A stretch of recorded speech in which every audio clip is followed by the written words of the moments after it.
In the crowded hallways of Maplewood High, there was a new face that everyone couldn't help but notice. She was quiet, soft-spoken, and seemed to blend into the background like a shadow. Her name was Clara Bennett, and she had just moved to town from a small village where life was simpler, slower, and far less chaotic than what she now faced every day at school. Clara wasn't used to big groups or loud conversations. Back home, she spent most of her time either reading books under the shade of an old oak tree or helping her mom in the kitchen. Cooking was something she loved. It made her feel calm and creative. So when she started packing her lunches for school, it wasn't just about eating. It was like bringing a piece of her world with her. Every morning, she'd carefully arrange colorful vegetables, perfectly shaped rice balls, and sometimes even little treats like cookies or fruit tarts in her lunchbox. It was almost like making art on a plate. But here at Maplewood High, things worked differently. The cafeteria was noisy, filled with clattering trays, laughter, and the smell of greasy fries. Most kids didn't bother too much with their food. They either grabbed burgers or pizza slices or ate whatever came out of vending machines. Clara's homemade bento box stood out like a beacon among all the plastic-wrapped snacks and soggy sandwiches. At first, no one really paid attention to her. She kept to herself, sitting alone at a corner table, quietly enjoying her meal while sketching in her notebook. It didn't take long, though, before someone noticed. 3 girls, popular ones who always sat together at the center table, started glancing over at Clara during lunch. They were known around school as the trio. One of them had long, shiny hair and always wore expensive-looking clothes. Another was tall and confident, often laughing loudly enough for everyone to hear. The third liked to lead the group, always coming up with ideas that usually involved teasing someone or showing off. Together, they ruled the cafeteria without saying a word. One afternoon, as Clara opened her lunchbox, revealing neatly arranged sushi rolls and tiny desserts, the trio turned their heads. Their eyes widened slightly, and then they exchanged smirks. "What is that?" one of them asked loudly, pointing at Clara's tray. "Looks fancy," another chimed in, giggling. Clara froze for a moment but quickly tried to ignore them. She picked up her chopsticks and continued eating, hoping they'd lose interest. But they didn't. Instead, they leaned closer, commenting on how weird her food looked compared to their burgers and fries. Then, one of them reached across the table and plucked a rice ball right off Clara's tray. Before Clara could react, the girl popped it into her mouth and smirked. "Not bad," she said mockingly, chewing slowly. Her friends burst into laughter, egging each other on to try more. By the end of lunch, half of Clara's meal was gone, and she was left staring at her empty tray, feeling angry, embarrassed, and powerless. At first, Clara thought maybe this was just a one-time thing. Maybe they were bored and looking for entertainment. But the next day, the same thing happened, and the day after that. Each time, the trio grew bolder, taking bigger portions of her lunch and laughing louder. Other students watched silently, some cringing, others snickering along. No one stepped in to stop them. Clara wanted to say something, to stand up and tell them to leave her alone, but fear held her back. What if they got even meaner? What if people laughed at her instead of supporting her? So she stayed quiet, swallowing her frustration and trying to convince herself that it didn't matter. After all, it was just food, right? She could deal with it, but deep down, it did matter. Every stolen bite felt like a piece of her dignity being taken away. Every laugh echoed in her ears long after the bell rang. Clara began dreading lunchtime, knowing exactly what awaited her. Yet, she refused to let the trio see how much they were affecting her. She kept her head down, avoided eye contact, and hoped against hope that they'd eventually get tired of picking on her. What Clara didn't realize yet was that ignoring them wouldn't make them go away. If anything, it only encouraged them to keep going. Little did she know, This was just the beginning of a story that would change everything for her, for the trio, and for everyone watching from the sidelines. The days rolled on, and the cafeteria became a place Clara dreaded more with each passing lunch period. She tried everything she could think of to avoid drawing attention to herself. Sometimes she'd skip packing colorful foods altogether, opting for plain sandwiches or basic salads instead. Other times, she'd arrive late, hoping the trio would already be done eating by the time she sat down. But nothing worked. No matter what she did, they found a way to make her feel small. One particularly bad afternoon, things reached a breaking point. Clara had spent extra time that morning preparing something special, a dish her mom used to make when she was younger. It was her favorite, delicate dumplings stuffed with seasoned vegetables, steamed until they were soft and fragrant. She arranged them carefully in her lunchbox, adding a side of dipping sauce and some fresh cucumber slices. For once, she felt proud of what she'd brought. Maybe today would be different, she thought. Maybe today she could enjoy her meal in peace. But as soon as she opened her lunchbox in the cafeteria, she felt their eyes on her again. The trio was sitting nearby, whispering and glancing over at her tray. At first, they just laughed and made snide comments about how fancy her food looked. One of them joked that it belonged in a museum, not a school cafeteria. Clara forced a weak smile, pretending not to care, but inside, she was bracing herself for what came next. Sure enough, one of the girls stood up and walked over to Clara's table. Without saying a word, she reached out and grabbed a dumpling right off Clara's plate. Before Clara could protest, the girl popped it into her mouth and chewed dramatically, making exaggerated faces as if tasting something bizarre. Her friends burst into laughter, clapping and cheering her on. Then another got up and took 2 more dumplings, holding them aloft like trophies before tossing them onto her own tray. By the time the third girl joined in, Clara's entire lunch was nearly gone. Clara sat there, frozen, staring at the empty space where her food had been. Her hands trembled slightly as she closed her lunchbox, trying to hold back tears. She hated feeling so powerless, so invisible. Why wouldn't they just leave her alone? What had she ever done to deserve this? That night, Clara couldn't sleep. She lay in bed, replaying the scene over and over in her mind.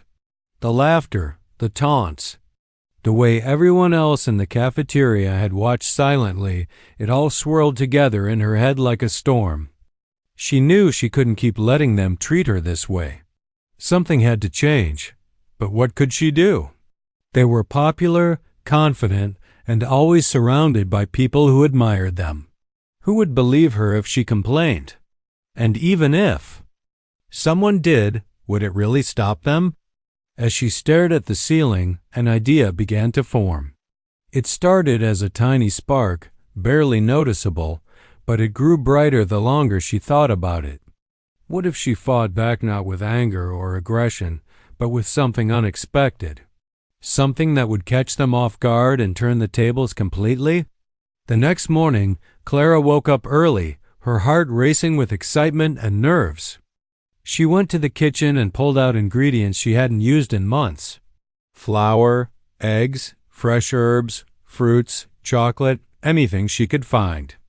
She didn't have a clear plan yet, but she knew one thing for sure. Whatever she made, it had to be unforgettable. This wasn't just about getting revenge. It was about proving to herself and to everyone else that she wasn't someone to be pushed around anymore. By the time she finished, her masterpiece was ready. On a gleaming silver tray, she arranged bite-sized quiches, rainbow-colored fruit skewers, mini sandwiches shaped like flowers, and decadent chocolate truffles dusted with gold powder. It looked less like a school lunch and more like something you'd see in a magazine. Clara smiled to herself as she packed it up, imagining the looks on their faces when they saw it. When she arrived at school, she carried the tray with confidence, ignoring the curious stares from other students. As she entered the cafeteria, whispers spread instantly. People stopped mid-conversation to gawk at the display. Even teachers paused to take a closer look. Predictably, the trio noticed immediately. Their eyes widened with greed, and they exchanged excited glances, already plotting how much of this feast they could snatch for themselves. But Clara wasn't afraid anymore. She set her tray down at her usual spot and took a deep breath. Then, without hesitation, she climbed onto a chair and addressed the entire room. "Listen up, everyone," she called out, her voice steady despite the butterflies in her stomach. "Today, I'm hosting a little event called Lunch Roulette. If anyone wants a taste of my lunch, you'll have to play by my rules." The cafeteria fell silent, every pair of eyes fixed on her. Clara's heart pounded, but she kept going. She explained the concept quickly. Anyone who wanted a sample had to spin a makeshift wheel she'd set up. Depending on where the arrow landed, they'd either get a delicious treat or face a funny consequence. Some outcomes included singing karaoke in front of everyone, performing silly dances, or answering trivia questions about random facts. Word traveled fast, and soon there was a line stretching across the cafeteria. Students eagerly spun the wheel, laughing hysterically as losers performed ridiculous stunts while winners savored Clara's gourmet creations. Even some teachers joined in, adding to the chaos and fun. The trio, however, hesitated. They had expected preferential treatment, but Clara smirked and handed them the spinner anyway. One by one, they spun and lost miserably. The first girl ended up belting out a cringy rendition of a pop song. The second attempted a breakdance move that left her sprawled on the floor. The third accidentally spilled water on herself during a dare involving balancing objects on her head. By the time they slunk back to their table, red-faced and defeated, the entire cafeteria was roaring with laughter. For the first time in weeks, Clara felt truly alive. She wasn't just surviving.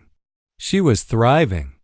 And as she watched the trio shrink into their seats, humiliated and speechless, she realized something important. Standing up for yourself didn't mean stooping to someone else's level.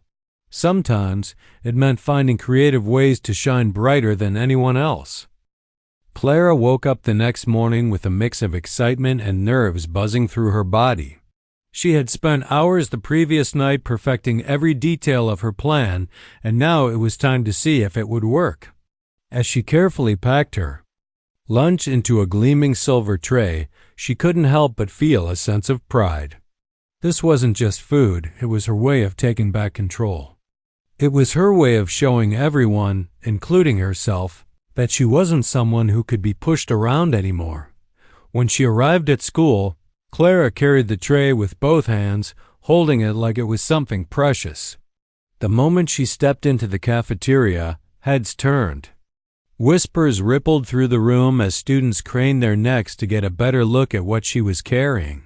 Some pointed, others whispered to their friends, and a few even stood up to peer over the crowd. Teachers glanced over too, momentarily, distracted from their conversations. Clara felt all eyes on her, but this time it didn't make her shrink. Instead, she walked taller, her steps steady and deliberate. She set the tray down at her usual corner table, but instead of sitting quietly like she always did, she stood beside it and surveyed the room. For weeks, she had been the girl no one noticed, the quiet one who blended into the background. Now she was the center of attention, and she liked it. "Listen up, everyone," Clara called out, her voice ringing clear across the noisy cafeteria. The chatter died down almost instantly as curious faces turned toward her. "Today," she continued, smiling slightly, "I'm hosting something special called Lunch Roulette. If you want a taste of my lunch, you'll have to play by my rules." The room buzzed with murmurs. Lunch roulette? What did that mean? Clara quickly explained. Anyone who wanted a sample of her food had to spin a makeshift wheel she'd brought along. Depending on where the arrow landed, they'd either receive a delicious treat or face a funny consequence. Some outcomes included singing karaoke in front of the entire cafeteria, doing an embarrassing dance, or answering trivia questions about random facts. To demonstrate, Clara spun the wheel herself. The arrow landed on trivia question. Smiling, she read aloud, "What is the capital of Iceland?" Someone shouted out, "Reykjavik," and Clara handed them a beautifully crafted mini quiche as a reward. The crowd erupted into laughter and applause, and soon a line began forming in front of her table. Students eagerly took turns spinning the wheel, each outcome more hilarious than the last. One boy landed on Sing Karaoke and nervously belted out a pop song, his off-key rendition sending the room into fits of giggles. A girl tried to balance 3 spoons on her head during another dare and ended up knocking them all off, earning cheers from the audience. Even some teachers joined in for fun. One of them did a silly dance move and stumbled, leaving everyone laughing so hard tears streamed down their faces. As the game went on, Clara moved around the table serving tiny portions of her culinary creations to those who won. Each bite was met with exclamations of delight. People marveled at how flavorful the food was, how creative the presentation looked. No one had ever seen anything like it before. Word spread quickly, and soon, nearly the entire cafeteria was involved in the spectacle. Meanwhile, the trio watched from their usual spot, their expressions shifting from confusion to disbelief to irritation. They hadn't expected this. Usually, when they stole someone's lunch, people either stayed silent or laughed along with them. But here was Clara turning the tables completely. Not only was she standing up to them, but she was also making herself the star of the show. And worst of all, everyone was paying attention to her, not them. Finally, unable to resist any longer, one of the girls strutted over to Clara's table, followed closely by the other 2. Their smirks were back, but there was a hint of uncertainty in their eyes. So, one of them said loudly enough for others to hear, "We get to try some of this fancy stuff too, right?" Clara smiled sweetly. "Of course," she replied. "But you know the rules, everyone spins the wheel." The trio exchanged glances, clearly expecting some kind of special treatment. When none came, they reluctantly agreed. One by one, they stepped forward and gave the wheel a spin. The first girl landed on Sing Karaoke. Rolling her eyes, she grabbed the microphone Clara offered and started singing, her voice shaky and off-pitch. By the time she finished, the entire cafeteria was roaring with laughter, and her cheeks burned bright red. The second girl spun next and landed on Dance Dare. She hesitated, looking around as if hoping someone would bail her out. When no one did, she awkwardly attempted a breakdance move and promptly fell flat on her backside. The crowd erupted into cheers and whistles, and she scrambled to her feet, glaring daggers at Clara. Finally, it was the third girl's turn.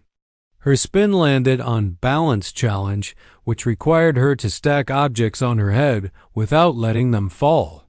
She managed to balance 2 items, but when she added a third, everything toppled, spilling water all over her shirt. Gasps and snickers filled the air as she frantically tried to dry herself off, her embarrassment plain for everyone to see. By the time they slunk back to their table, dripping wet and red-faced, the cafeteria was alive with energy.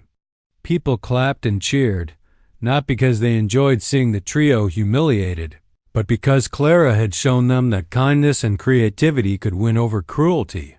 The trio sat in stony silence, avoiding eye contact with anyone. For once, they weren't the ones calling the shots, they were the punchline. Clara, meanwhile, felt a surge of satisfaction. She hadn't retaliated with anger or meanness. She had simply used her strengths to shine brighter than anyone else. And in doing so, she had proven that standing up for yourself didn't mean stooping to someone else's level. Sometimes it meant finding clever ways to rise above Dot. As the lunch period wound down, Clara packed up her things, smiling to herself. She knew this was just the beginning. Tomorrow she'd walk into the cafeteria with her head held high, knowing she had earned respect not through fear, but through courage and creativity. And deep down, she hoped the trio had learned a lesson too, that treating others poorly might seem fun at first, but karma has a way of serving its own kind of humble pie. The next day, Clara walked into the cafeteria with a confidence she hadn't felt in weeks. Gone was the girl who used to shrink into her seat, hoping no one would notice her. In her place was someone new, someone bold, creative, and unafraid to stand out. She carried her lunch tray as if it were a treasure chest, and in many ways, it was. Her culinary creations weren't just food.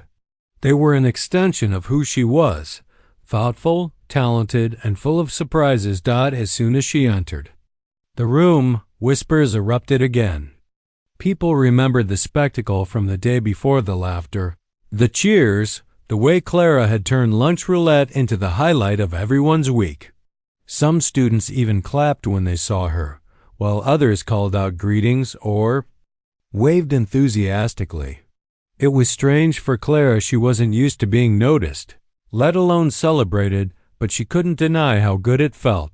She set up her station at the same corner table, arranging her silver tray with care.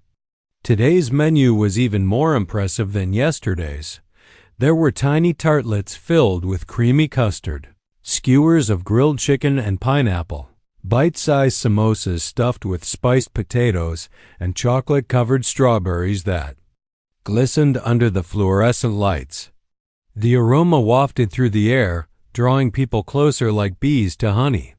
Even teachers lingered nearby, pretending to supervise but secretly curious about what Clara had planned this time. Once everything was ready, Clara climbed onto a chair again, just like the day before. "All right, listen up," she called out, her voice steady and warm. "Lunch roulette is back, and today we've got some special surprises." The crowd erupted into cheers, and within minutes, a line formed in front of her table. Everyone wanted a chance to spin the wheel, taste her amazing food, or maybe even perform a silly dare. This time, though, there was something different in the atmosphere. Yesterday, people had been intrigued by the novelty of Clara's idea. Today, they came because they genuinely admired her. Word had spread about how she'd handled the trio not with anger or revenge, but with humor and grace. Students whispered among themselves about how brave she'd been, standing up to bullies without stooping to their level. Teachers nodded approvingly, praising her creativity and poise under pressure. For the first time in her life, Clara felt like she belonged, but the real test came when the trio showed up. They didn't strut into the cafeteria like usual. Instead, they lingered near the entrance, huddled together and whispering nervously. It was clear they hadn't forgotten the humiliation from the previous day. Their faces were flushed, not with excitement but with shame and maybe a little fear. Clara spotted them immediately but chose to ignore them for now. Let them squirm, she thought. They deserved it. Eventually, curiosity got the better of them. One of the girls stepped forward hesitantly, her friends trailing behind her. When they reached Clara's table, they tried to act casual, as if nothing had changed. "So, can we play?" One of them asked, her tone half defiant, half unsure. Clara smiled sweetly. "Sure," she said. "Same rules apply. Everyone spins the wheel."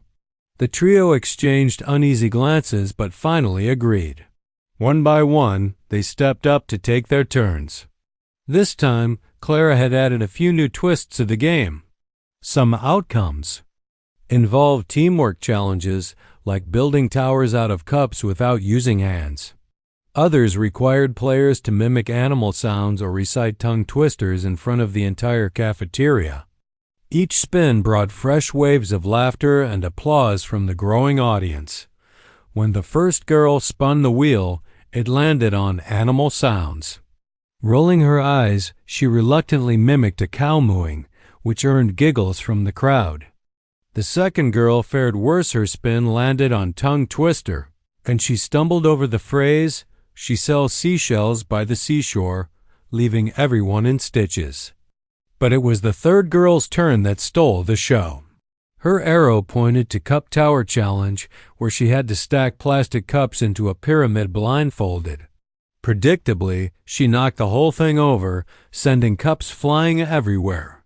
The cafeteria erupted into cheers and whistles, and she slumped back to her seat, visibly humiliated. By the time the trio returned to their usual spot, they looked utterly defeated.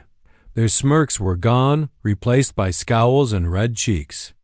They sat quietly for the rest of lunch, avoiding eye contact with anyone.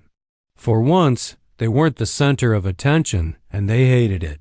Meanwhile, Clara kept the energy alive, serving samples of her delicious food to winners and encouraging losers to laugh at themselves. She made sure everyone felt included, whether they won or lost. Even kids who usually kept to themselves joined in, drawn by the infectious positivity in the room. By the end of lunch, the cafeteria buzzed with excitement, and Clara was surrounded by a group of classmates eager to talk to her. That evening, as Clara lay in bed reflecting on the day, she realized something important. Standing up to the trio hadn't just been about getting back at them. It had been about proving to herself that she was stronger than she thought. She had faced her fears head-on, using her talents and creativity to turn the tables in a way that inspired others. And in doing so, she had gained something far more valuable than revenge: respect. The trio, on the other hand, seemed to have learned their lesson too. Over the next few days they avoided Clara completely, steering clear of her table during lunch and keeping their snide comments to themselves. Other students noticed the change and started treating Clara differently. Instead of ignoring her, they sought her out, asking questions about her cooking or complimenting her sketches. Some even invited her to sit with them at lunch, something she never imagined happening when she first arrived at Maplewood High. Clara's newfound confidence spilled over into other areas of her life too. She began raising her hand more often in class, sharing her thoughts without worrying about what others might think. She joined the school art club, where her drawings quickly became the talk of the group. Slowly but surely, she was carving out a space for herself, a space where she could be exactly who she was, without fear of judgment or ridicule. And yet, despite all the changes, Clara remained humble. She didn't gloat about what had happened or rub it in the trio's faces. Instead, she focused on being kind to others, remembering how isolating it felt to be the odd one out. Whenever she saw someone sitting alone in the cafeteria, she made a point to invite them to join her. If someone struggled with a project or assignment, she offered help without hesitation.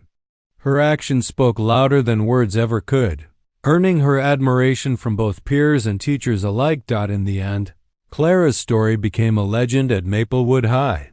People talked about lunch roulette for months, retelling the tale of how a quiet newcomer stood up to bullies and won not through anger or aggression, but through courage, creativity, and kindness.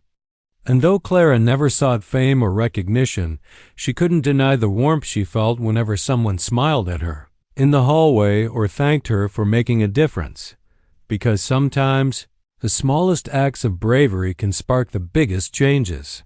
And for Clara, that was enough. The weeks that followed lunch roulette were unlike anything Clara had ever experienced. What started as a single act of defiance turned into a ripple effect, changing not only her life but also the dynamics of Maplewood High in ways she never imagined. The cafeteria, once a place of dread for Clara, became a space where laughter and connection thrived. And at the center of it all was Clara herself, a girl who had once been invisible, but now seemed to shine brighter than anyone else. At first, Clara worried that the attention might fade as quickly as it came.